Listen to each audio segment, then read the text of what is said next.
This audio is created for educational and storytelling purposes only. The information is based on historical records and widely accepted biographies. Some events are simplified for narrative clarity. This content does not intend to glorify violence or promote political ideology. The Crucible of New Salem. The wind that howled across the Illinois prairie in the winter of 1835 did not carry the sound of progress. It carried the scent of wood smoke and the silence of a dying man's dreams. Abraham Lincoln sat in the dim, flickering light of a borrowed cabin, his long skeletal frame draped in a tattered blanket that offered little defense against the creeping frost. To the world outside, he was a failure of the most mundane sort. He was a man without a title, a man without a fortune, and increasingly, a man without a future. His hands, calloused from the rough handles of an axe and the heavy weight of flatboat oars, lay idle in his lap. Only a few years prior, he had arrived in New Salem as a piece of floating driftwood, seeking a foothold in a world that seemed determined to push him back into the mud. He had tried his hand at commerce, partnering to run a general store that became a sinking ship of debt and mismanagement. When the doors finally closed, he was left not just with empty pockets, but with the crushing weight of liability he would mockingly call his national debt. It was a sum so vast it would take him half a lifetime to repay. A specter that haunted his every meal and every waking thought.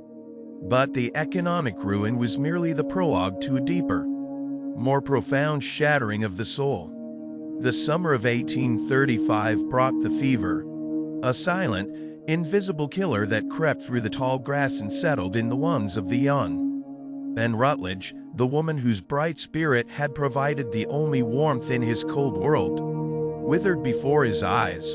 When the earth finally claimed her, it seemed to claim the better part of Lincoln as well. Friends watched with growing terror as the tall, awkward man wandered the woods alone, his eyes hollow and fixed on some distant, dark horizon.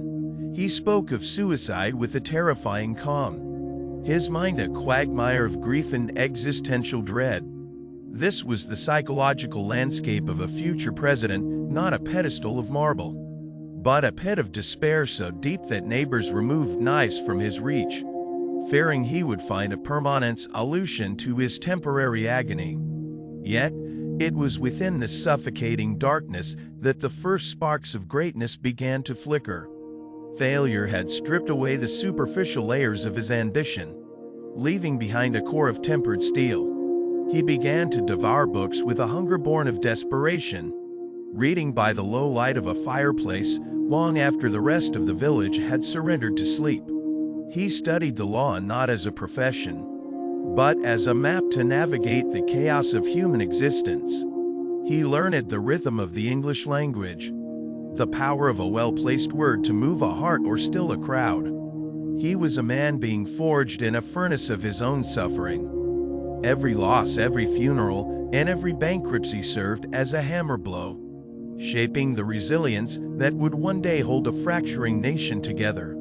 He was learning that a man could be brought to the very edge of the abyss and still choose to step back. The prairie had tried to swallow him, but in its vast, lonely silence, he had found a voice that would eventually echo through the ages.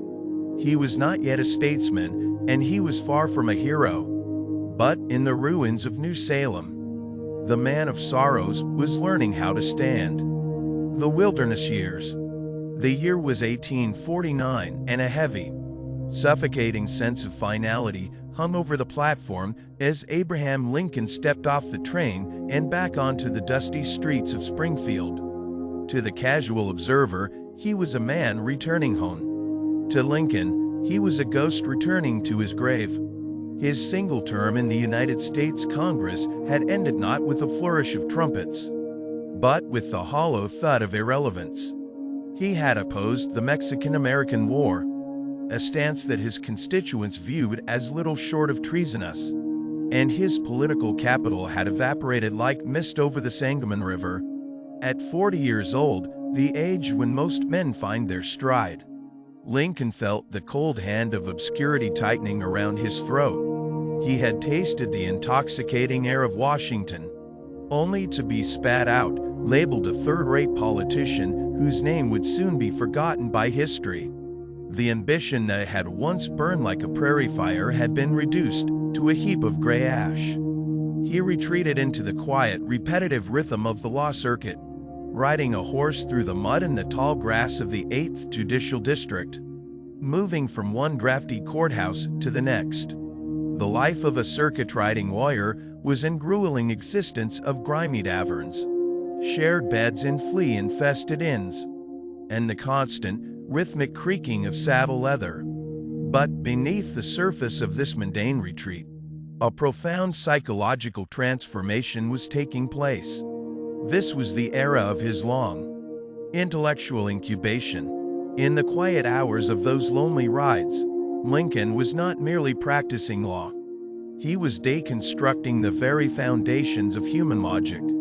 He carried a copy of Euclid's Elements in his saddlebag, obsessed with the concept of demonstration. He refused to move from one thought to the next until it was proven with the absolute certainty of a geometric theorem. He was purging the frontier oratory from his system, replacing it with a lean, monolithic style of speech that favored clarity over theatrics.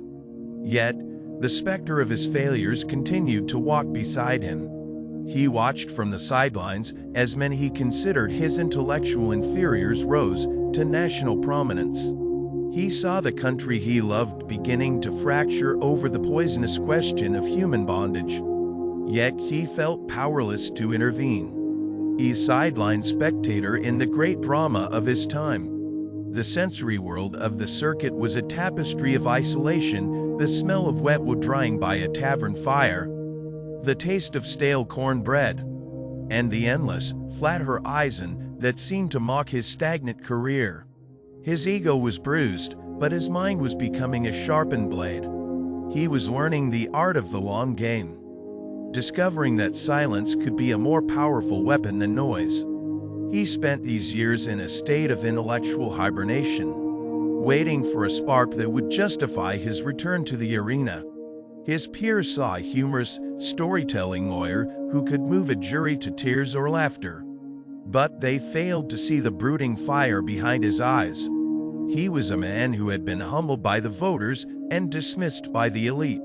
Yet he refused to surrender to the bitterness that consumes lesser men. He was perfecting the ability to wait, to watch the winds of public opinion, and to prepare himself for a moment that seemed less likely with every passing year. By the mid-1850s, the political landscape of America was no longer a place for compromise.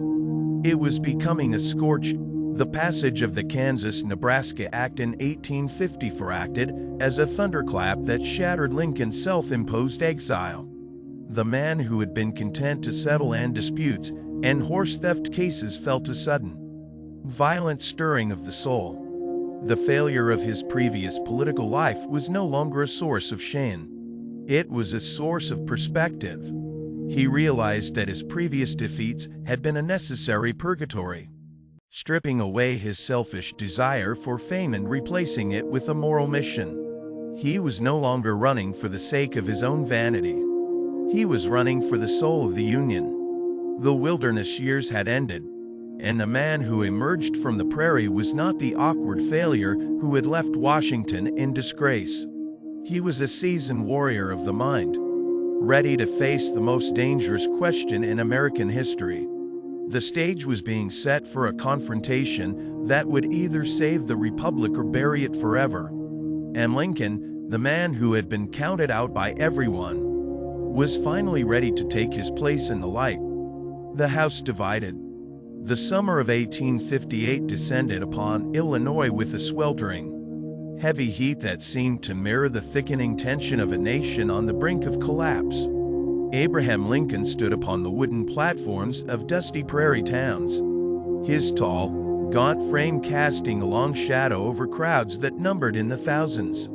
This was the arena of the great debates, a series of intellectual gladiatorial matches against the little giant. Stephen A. Douglas. To the casual observer, It was a study in contrast to Douglas, the polished, powerful incumbent, radiating the confidence of a man who owned the future, and Lincoln the challenger with his high, reedy voice and his ill-fitting clothes that seemed to hang off his limbs like the branches of a winter oak. The stakes were nothing less than the United States Senate. But for Lincoln, the prize was far greater.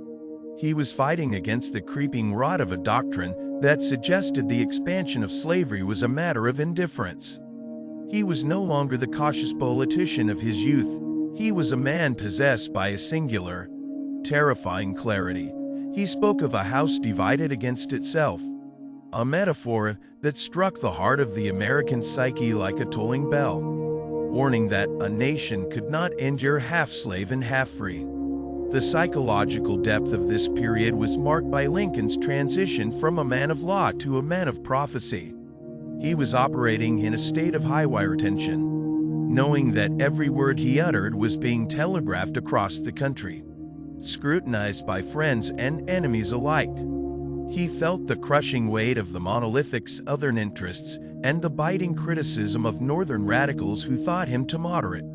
He moved through the crowds in a haze of coal smoke and horse sweat, his mind constantly churning, refining his arguments into weapons of pure logic. He was haunted by the fear that the American experiment was failing, that the promise of the Declaration of Independence was being strangled by political expediency. In the quiet hours between debates, as he traveled in cramped railway cars through the dark Illinois night, the old specter of his melancholy returned. He was a man who had already lost so much, and now he was risking his entire reputation on a moral argument that many told him was political suicide.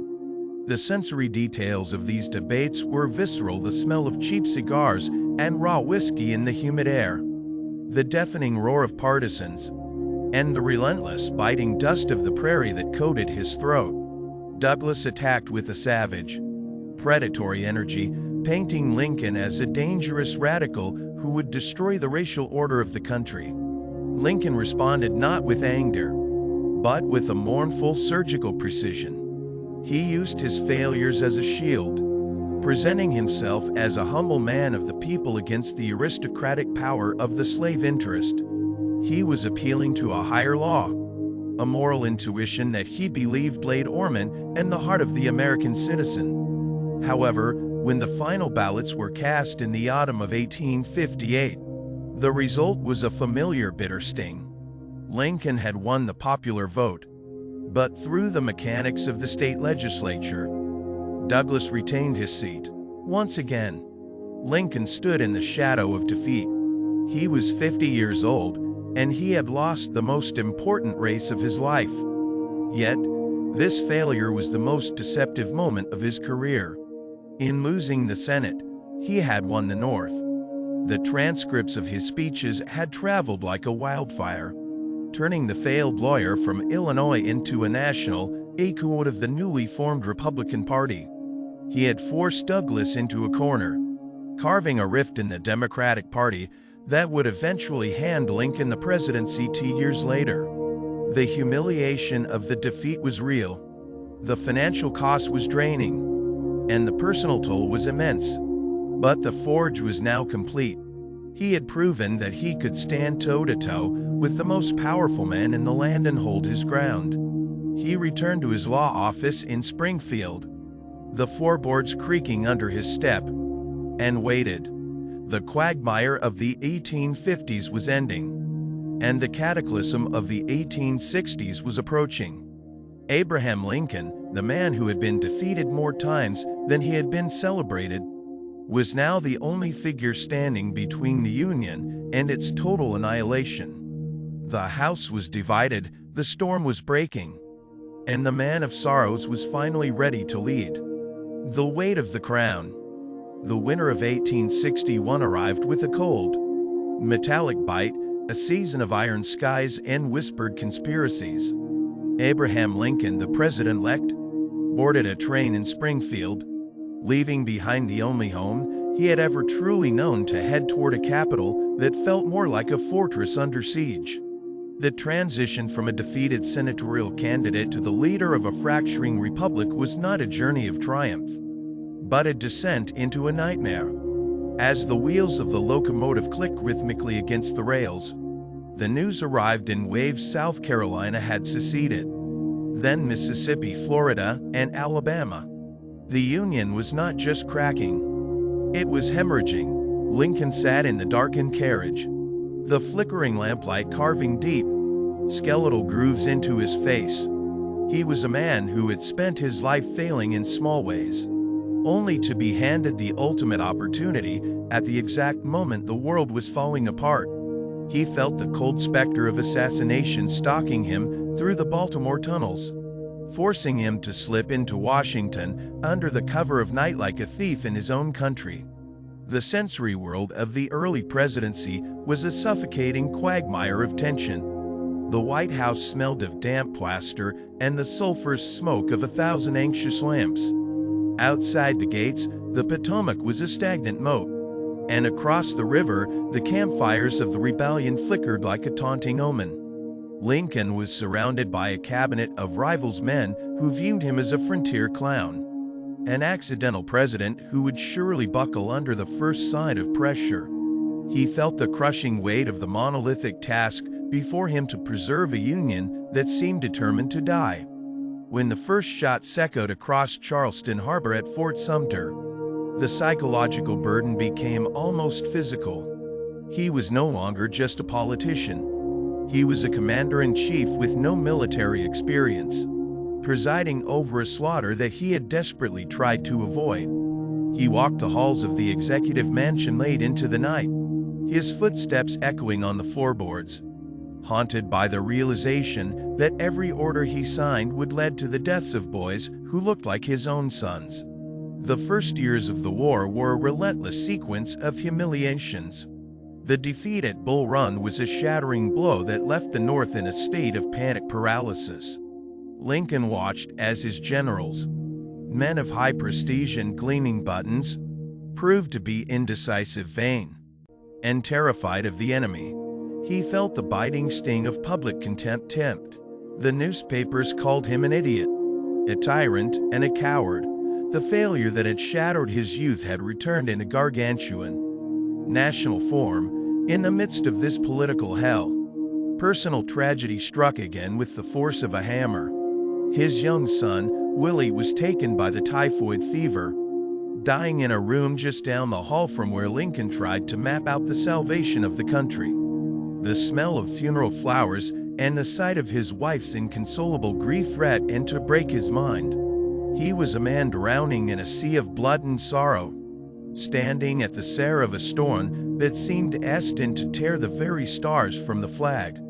Yet it was in this furnace of 1860 that Lincoln's true greatness was forged. He realized that the war could not be won with the old tools of compromise.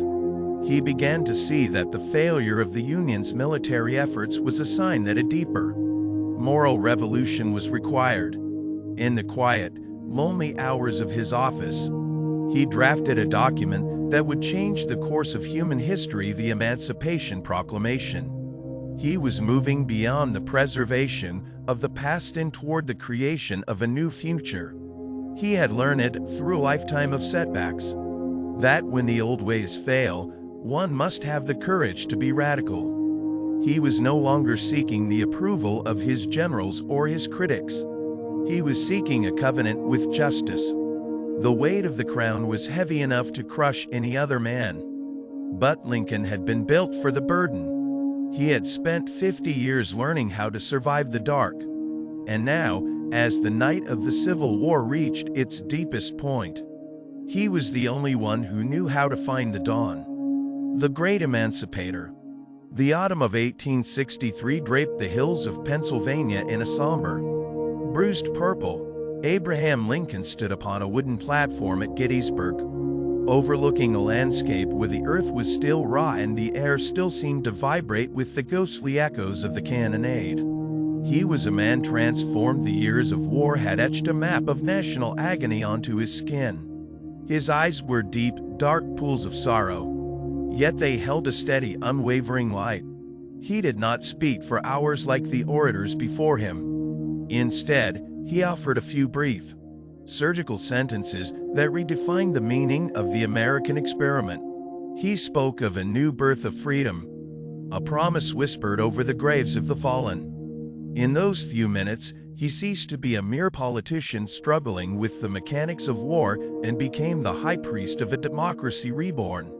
The failure of the old Union had been the necessary prelude to the creation of a nation that might finally live up to its creed. He was no longer just leading a government. He was articulating the soul of a people. As the war ground toward its bloody conclusion in 1864 and 1865, the sensory world around Lincoln became one of fire and ash. He visited the front lines, the smell of gunpowder and the sight of mangled limbs a constant reminder of the price of his resolve. He walked through the charred ruins of Richmond, the fallen capital of the rebellion, not as a conquering Caesar, but as a man burdened by the shared humanity of his enemies. The monolithic hatred that had once fueled the conflict was beginning to give way to a weary, fragile hope. Lincoln's second inaugural address was not a cry of triumph, but a prayer for healing, with malice toward none. With charity for all, he sought to bind up the nation's wounds. He was a man who had been broken by life so many times that he possessed a unique, supernatural empathy for a broken country. He understood that the only way to truly win a war was to ensure that the peace was not a quagmire of vengeance, but a foundation of grace. The psychological depth of his final days was marked by a strange, haunting serenity. He had seen the Union through its darkest night, and the specter of failure that had pursued him since the cabins of New Salem had finally been exorcised. He spoke to his wife of the desire to see the Holy Land, to walk the streets of Jerusalem and find a peace that had eluded him on the banks of the Potomac. But the tragedy that had defined his life had one final, cinematic movement. On a spring night at Ford's Theater, the smell of perfume and the sound of laughter were shattered by a single, sharp report of a pistol. The man who had survived bankruptcy, depression, political exile, and the bloodiest war in history was struck down at the very moment of his greatest victory. His death was the final seal on his work, a martyrdom that transformed a tall, awkward lawyer into a timeless symbol of the human spirit's capacity to endure and transcend. Abraham Lincoln was carried from the theater into the rain-slicked streets, passing into history as the sun began to rise on a nation that was finally, truly free. He had been a failure by every standard of his youth. Yet those very failures had been the crucible that prepared him for the impossible. He proved that greatness is not found in the absence of defeat, but in the iron-willed refusal to let defeat have the final word. The long, jagged path from the Illinois woods to the Marble Temple in Washington was a testament to the power of a resilient soul. As the funeral train wound its way back to Springfield, retracing the steps of his long journey, the people stood in silence along the tracks, mourning a man who had become their father. The slip had never become a fall. The man of sorrows had finished his work, leaving behind a legacy that would stand as long as the Republic's alpha monolithic reminder that out of the deepest darkness, the greatest light can emerge.